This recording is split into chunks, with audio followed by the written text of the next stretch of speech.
So I have a Hyundai Insight 2010, and I want to show you where is the battery location, the charging battery location.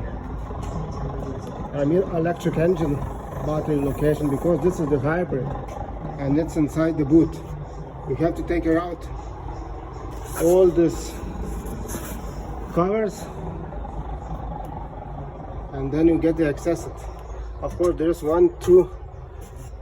couple of the bolts to lift it up, and then you will get the access to it. It's in the boot. Of course there is a high voltage sign. Be careful, guys. So I hope this video will help to find it much easier for this car or this one.